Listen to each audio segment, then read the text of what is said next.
건강과 음주 모두 챙기는 애주가분들의 진열장 한번 보신 적 있나요? 이게 이제 심한 경우에는 인삼을 넣었다, 뱀을 넣기도 하고요, 말벌 같은 거 넣기도 하고요, 이상한 거 넣은 이런 당금주들도 있어요. 그런데 왜 사람들은 이런 술을 만들었고 도대체 만들어서 어디에 쓰려고 하는 걸까요? 자, 지금부터 세상의 별의별 신기한 술, 이 술의 기원에 대해서 쭉 한번 보도록 하겠습니다.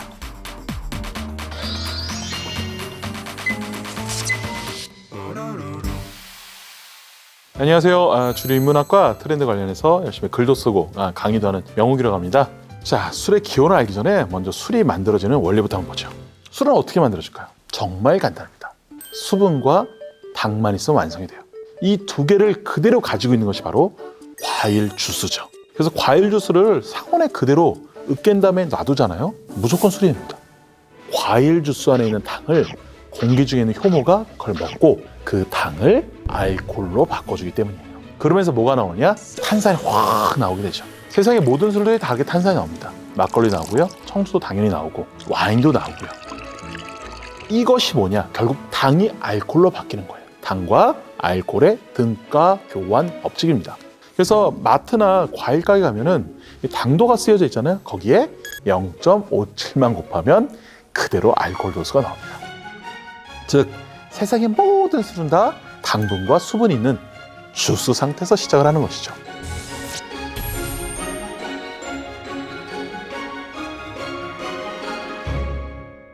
자, 그럼 언제부터 술을 마셨을까요? 자, 일반적으로 술은 발효주와 증류주로 나뉘는데요. 이렇게 발효주와 증류주로 나누는 것은 조금 틀린 부분이 있어요. 세상의 모든 술은 다 발효주에서 시작합니다. 발효주가 있어야 위스키나 소주 같은 증류주를 만들 수 있어요. 자, 증류주는 발효주의 아랫단에 있다는 거죠. 자, 그렇다면 우리나라 사람들은 언제부터 발효주를 만들어 마셨을까요? 우리 문헌에서 최초로 술이 등장한 것은 고려 말 이숭이가 쓴 제왕웅기라는 서사시예요. 하백의 딸 유화가 해머수의 꾀소가 술에 만취된 다음에 해머수의 아이를 잉태했는데 그가 주몽이라는 이야기죠. 우리나라 막걸리 뭘로 만들죠? 쌀로 만들죠. 자, 그렇다면 세상의 모든 술을 다 주스가 술이 된다고 했잖아요. 그럼 어떻게 쌀이 주스가 될까요? 힌트. 밥을 오래 씹을수록 어떻게 되죠? 달아지죠. 달아진 밥을 뱉어내서 그대로 놔두면 공기 중에 효모가 들어와서 그 단 거를 마시면서 또 알코올로 바꿔서 술이 됩니다. 자, 그렇다면 일반집, 우리 집에서도 만들 수 있을까요? 만들 수는 있습니다. 근데 좀 더러워요. 더러워서 금방 식습니다. 그래서 빨리 마셔야 돼요. 그래서 어쨌든 이렇게 씹으면 위생에도 안 좋고 또 정말 많은 내가 막걸리를 만든다 한다면 뭐가 아프죠? 이빨이 더 아픈 거예요.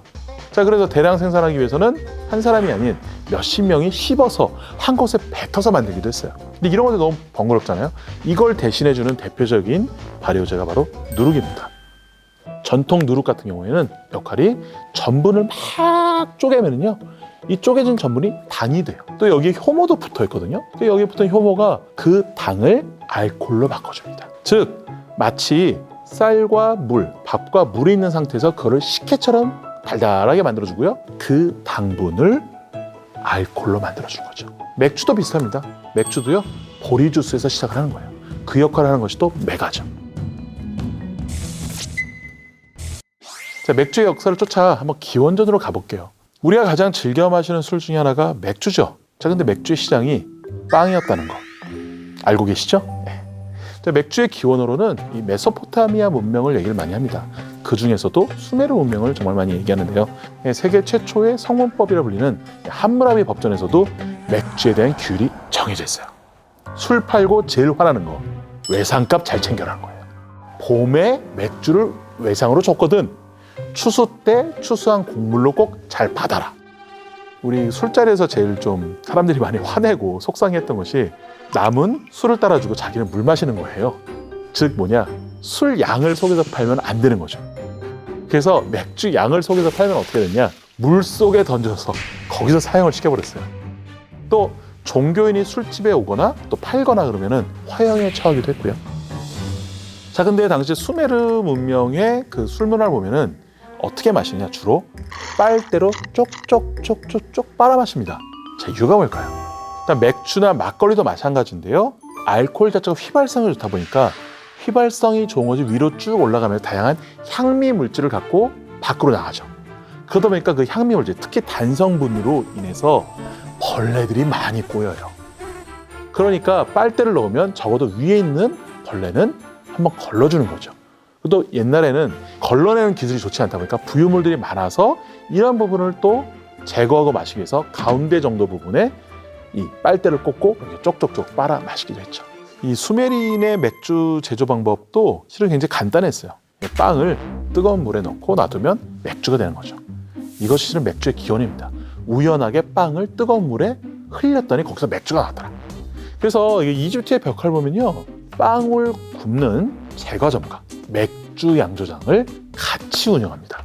즉 빵과 맥주는 동전의 양면인 거예요. 그래서 맥주를 리퀴드 브레드, 액체 빵이라고 부르는 이유도 여기 있는 것이죠. 자, 빵으로 만드는 맥주는요, 실은 지금도 남아있어요. 중앙아시아 쪽, 저 멀리 우크라이나, 폴란드, 러시아 이런 동유럽 국가에 남아있는 거예요. 근데 막걸리 문화랑 정말 비슷해요. 왜 비슷하냐? 우리는 남는 밥을 가지고 막걸리 만들었죠. 그들은 남는 빵을 가지고 맥주를 만들었던 거예요. 이것이 뭐냐? 바로 크바스라고 부릅니다. 가장 오래된 기록은 989년 우라지미르 공작이 민중에게 먹을 것과 크바스를 베풀라고 한 이 내용부터 나와 있고요. 당시 크바스는 지금의 맥주보다 알코올 도수가 높았던 걸로 보여져요. 왜냐하면 술 취한 사람을 의미하는 말로 크바스인이라는 말까지 있었기 때문이에요. 자, 근데 이 크바스 같은 경우에는요, 제1차 세계대전 러시아에서 금주법이 시행되면서 도수가 확 낮아집니다. 그래서 빵을 그대로 녹인 것이 오히려 영양이 많다 그래서 러시아 국민 음료가 돼요. 그래서 당시에 러시아 국민보건협회는 자양 강장제와 같은 병원식으로 사용하게 되죠. 결국 현대 크바스는 술이라는 개념보다는 알코올 도수가 0.5도에서 1.5도 정도밖에 안 되는 약간 우리나라 식혜와 같은 개념으로 발전하게 됩니다. 자, 그런데 이 크바스가 우리나라에 있을까요, 없을까요? 자, 우리나라에 어떤 면에서는 있습니다. 왜? 이 크바스를 보고 우리나라로 넘어온 음료가 있기 때문이에요. 바로 뭐냐? 메콜, 보리텐, 보리탄산 음료죠. 원래는 갈색인데 메가를 구워서 색을 검게 했고요. 또 콜라처럼 보이게 한 거예요. 즉 메콜과 보리텐은 빵으로 만든 맥주에서 유래를 하게 된 것입니다. 그런데 술은 꼭 과실이나 곡물로만 만들 수 있을까요? 농사를 짓지 않는 이런 문화권에선, 과일이 열리지 않는 이런 문화권에선 어떻게 술을 만들었을까요? 자, 말을 타고 초원을 이동하는 유목민들 한번 어떻게 술을 마셨을지 또 만들었을지 한번 생각 한번 해보죠. 자, 뭐냐면 바로 우유입니다. 자, 우유에는 유당이 약 5, 6% 정도 들어가 있어요. 유당이 뭡니까? 당인 거죠. 자, 5, 6% 정도 들어가 있으면 이거를 알코올 발효를 하게 되면은 3% 전후의 술이 되죠. 대표적인 것이 몽골의 말젓을 발효한 술 아이락. 유목 생활을 했던 몽골에서 말은 필수품이었고 그 말에서 나오는 우유를 발효시키면서 영양도 챙긴 거죠. 특히 이제 말의 젓 또한 6% 정도의 당분을 가지고 있었는데 이것을 잘 발효시키면 2, 3% 정도의 알코올 도수를 가진 술이 됐습니다. 자, 근데 이렇게 마유주를 만들어냈던 이유가 있었어요. 마유를 생으로 마시면 설사 또는 배탈을 일으키는 경우가 많았기 때문입니다. 들어보셨죠? 유당불내증이라고. 우유를 생으로 드시면 급하게 화장실을 가셔야 되는 이런 경우들이 은근히 많잖아요. 이런 걸 피하기 위해서 서양에서는 생우유보다는 치즈나 요구르트 같은 걸로 많이 만들어 먹었고 이 몽골 문화권에서는 뭘로 했느냐? 술로 만든 거예요. 자, 마르코 폴로의 동방 견문록을 보면 마유주만 있으면 얼마든지 사냥을 해나가면서 버틸 수 있다고 설명을 합니다. 이것을 통해 대제국을 세울 수 있었다 이렇게 얘기하죠. 자, 근데 이 마유주가요, 우리의 생활 속에서도 살아있어요. 자, 이런 마유주에 알코올을 빼고 탈주를 넣은 다음에 당분과 칼슘을 첨가해서 나온 음료가 일본에서 나오게 됩니다. 이것이 뭐냐? 우유 탄산음료죠. 그리고 한국으로 이어져서 1984년도에 바로 암바사가 나오죠. 그리고 1989년도에 밀키스가 나오게 됩니다. 우리가 가끔씩 마시는 이 암바사나 밀키스는 다 어디서 왔다? 몽골의 마유주에서 온 것이죠. 자, 별의별 특이한 당금주, 뱀술은 왜 만들어 마시게 되었을까요? 자, 매실, 오미자, 산삼, 인삼, 말벌, 정갈 등 특이한 재료가 들어가죠. 특히 해외 같은 경우 더 심해요. 이런 술들은 증류주에 재료를 추가한 당금주입니다. 자, 그럼 이런 당군주 왜 만들게 되었을까요? 재료의 기운이 술 속에 빠져나와서 침출되면서 약용 효과가 있다고 믿기 때문이죠. 자, 북한의 유명한 술이 뭐 들쭉술, 진달래술 이렇게 얘기하는데 실은 뱀술이 가장 유명하죠. 자, 뱀술은 40도 이상의 독주에 뱀을 넣는 것인데 그러면 뱀이 상하지 않고 그 기운만 술 속으로 쭉 빠져나가면서 약 기운이 있다는 거예요. 아시아에서는 특히 이제 오키나와의 그 하보슈라고 해서 살무사 술이 유명합니다. 만드는 방식이 있어요. 먼저 얼음물에 이 살무사를 넣고 기절을 시키죠.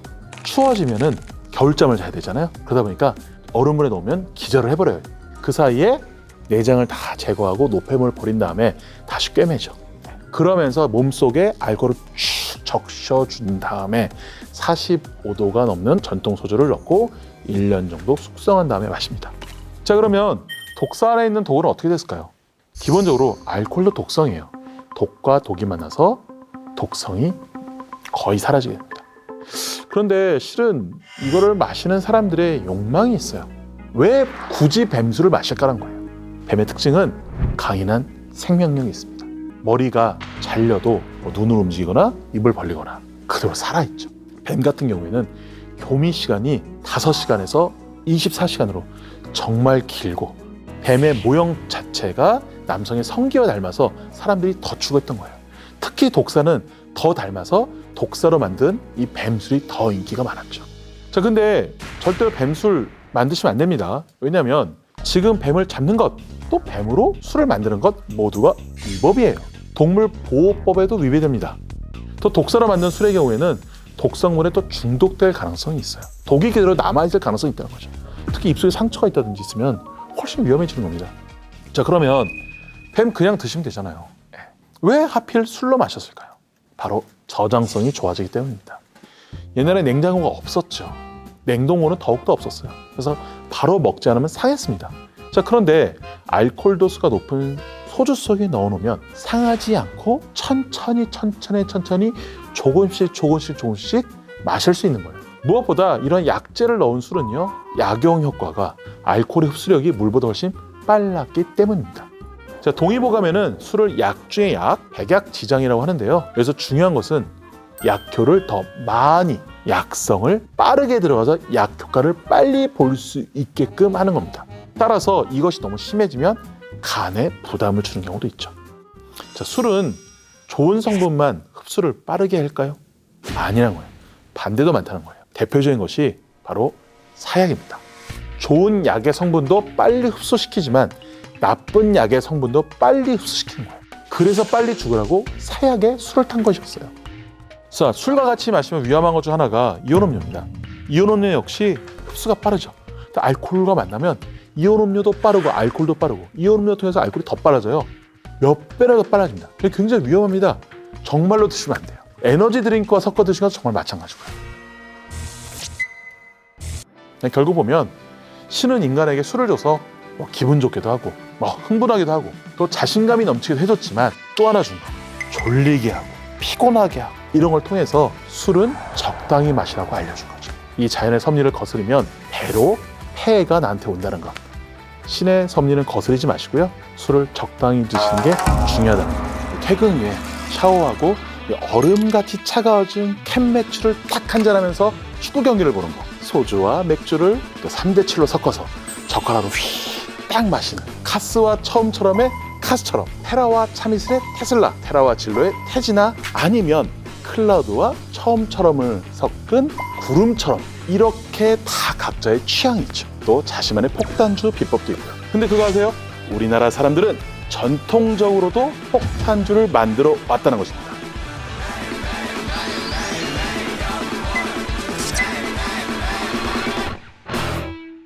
안녕하세요.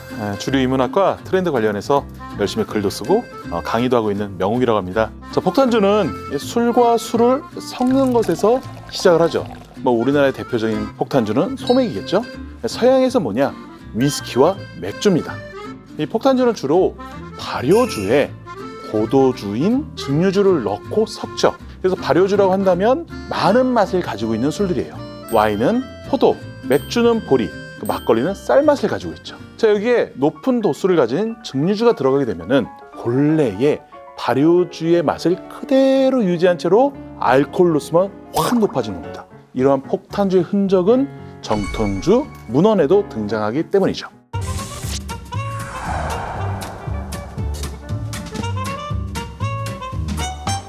자, 우리가 전통 폭탄주 그림이 뭐냐? 너무 헷갈린다, 너무 나를 어렵게 한다, 너무 혼돈스럽다 해서 혼돈주라는 이름이 등장합니다. 자, 1837년도에 쓰여진 이 술 만드는 법, 그러니까 술 관련 문헌인 이 양주방에 따르면 혼돈주라는 내용이 등장을 하게 되고요. 더욱 중요한 것은 1924년 조선 무상 신식 요리 제법이라는 문헌에 보면은 막걸리에 뭘 타느냐? 소주를 탑니다. 드디어 제대로 된 폭탄주가 등장하게 되는 것이죠. 다만 이때 약간 분위기는 막걸리의 앙금이 좀 가라앉은 다음에 마시라는 것으로 지금처럼 마구 마시는 이런 것과는 조금 분위기가 달랐습니다. 즉 기다림의 미학이 있는 술이었죠. 자, 일제강점기는 전설의 술이 하나 나오게 됩니다. 1930년대 일본의 유명 맥주 두 기업이 한국의 영등포에 맥주 공장을 설립해요. 한국에도 잘 알려진 기름 맥주, 그리고 삿포로 맥주, 아사히 맥주의 전신인 조선 맥주였죠. 지금은 이것이 이제 하이트 맥주로 바뀌었고요. 이때 일본 자본이 들어와서 맥주 기업이 세워졌단 말이에요. 그러면서 많이 열심히 마케팅을 하는데 굉장히 고가였어요. 일반 노동자의 3, 4일치의 임금이 들어갔고요. 그래서 쉽게 마실 수 있는 술이 아니었습니다. 오죽하면 가짜 맥주까지 등장을 해요. 보리차에 탄산 넣어서 여기에 소주 좀 넣어서 팔기도 했던 거예요. 그래서 당시에 어떤 술이 나오느냐? 맥주에 탁주를 넣은 비탁이라는 술이 등장하게 됩니다. 자, 비탁은 뭐냐면요, 일본어로 맥주를 비르라고 하는데 이 비와 탁주에 탁이 붙은 거죠. 이 비탁은 대통령도 좋아한다는 소문에 힘입어서 1970년도까지도 은근히 명맥을 유지하게 됩니다. 자, 본격적인 폭탄주는요, 법조계에서 왔다고 얘기를 많이 하죠. 1980년대에 위스키 맥주 조합이 드디어 나오게 되는데 빨리 취하기 위해서 맥주잔에 위스키를 넣어 마신 거죠. 결국 뭐냐면은 이 법조계 또는 이제 군대 문화와 연결되는 부분들이 있다 보니까 이런 한국의 지금의 폭탄주의 시작은 상명하복과 군대 문화에서 기인한 것이라고 볼 수 있습니다. 무엇보다 싸게 많이 빨리 취하는 것에 대한 인식이 있었어요. 왜? 이때 고도 성장기가 진행되다 보니까 이거에 맞물려 술도 빨리 취하는 것이 중요했죠. 빠른 성장을 추구하다 보니까 빨리 취할 수 있는 폭탄주가 유행을 하게 되고요. 그러다 보니 이런 것이 음주에 대해서 더욱 나쁜 이미지를 부각시킵니다. 폭력, 알코올 중독, 음주운전 이런 것들이 대표적이죠. 무엇보다 가장 힘든 것, 강압적인 술 문화. 그런데 어떻게 됩니까? 못 마시면 아유, 저 녀석은 말로만 그러지 술도 못 마셔. 이런 비아냥까지 들었어야 됐어요. 폭탄주는 권위를 필두로 한 강압과 폭력이 함께 시작을 했던 것이죠. 참고로 그 7, 80년대 충성을 보이기 위해서 신발에 막걸리 넣어서 마시던 신발주 문화 있었잖아요. 근데 원래 이 문화는요, 이런 것이 아니었어요. 원래 신발주는 사랑하는 여인의 꽃신에 술을 조금 넣고 마시면서 난 당신에게 사랑에 대한 복종, 이런 것을 추구했던 것이 신발주인데, 사랑과 상관없는, 나의 철학과 상관없는 맹목적인 충성만을 추구하다 보니까 이것에 신발에 온갖 소주, 안주, 막걸리 다 넣고 이런 것들이 얼마나 한국의 술 문화를 왜곡되게 만들었는가 알 수 있는 거죠. 지금 여러분들이 자주 드시는 소맥이 드디어 1980년대에 등장이 됩니다.